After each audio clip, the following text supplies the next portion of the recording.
I'm gonna be Tara Westover from Educated, where she's like getting beat up by her brother in a store parking lot. Yeah.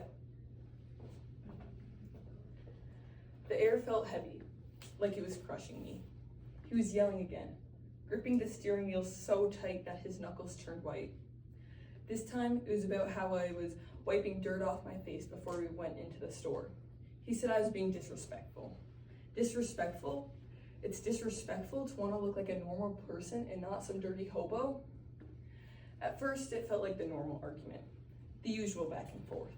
But then, something changed. It wasn't just the yelling this time. It was his eyes. They were dark and cold, like shadows of the mountains we had just passed.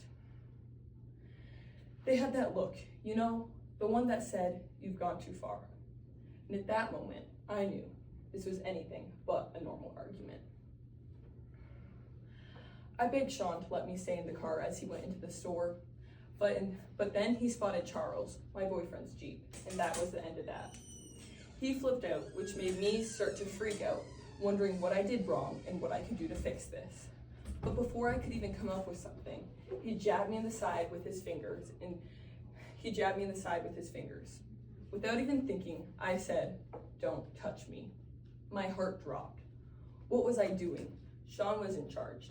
He was older, wiser, and a man. And here I was, this silly little girl provoking him. I felt a wave of panic rush over me, wondering what I could do to fix this. I wanted to scream out, "It's my fault, I'm sorry," but nothing came out. Thud. My face hit the asphalt. It was cold and icy. Then came the punches, over and over. I tried to reach up to the steering wheel for balance, but I came crashing back down screaming. My ankle had popped. I felt Sean standing over me. I knew what this was.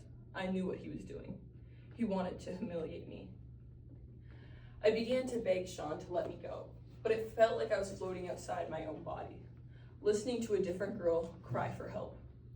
I'd always promised myself I would never be put in a situation like this, and yet, here I was. I felt Sean twist my wrist until I started to scream, and I looked around and noticed people were staring. "Dad's going to kill me." Sean abruptly said, "You're going in," and dragged me in so hard that my wrist began to crack. We went into the store, got what we needed, and came out.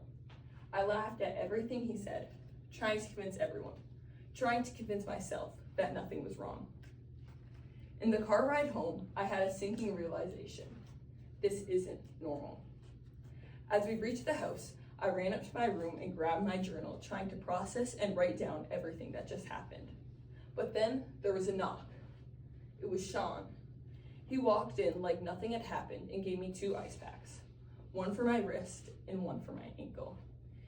He told me it was just a game, like that made everything okay, and asked me why I didn't tell him to stop and that it was my fault. I agreed and apologized. I didn't know what else to do. I tried to commit his version of his memory instead of my own. I even crossed out what I wrote in my journal.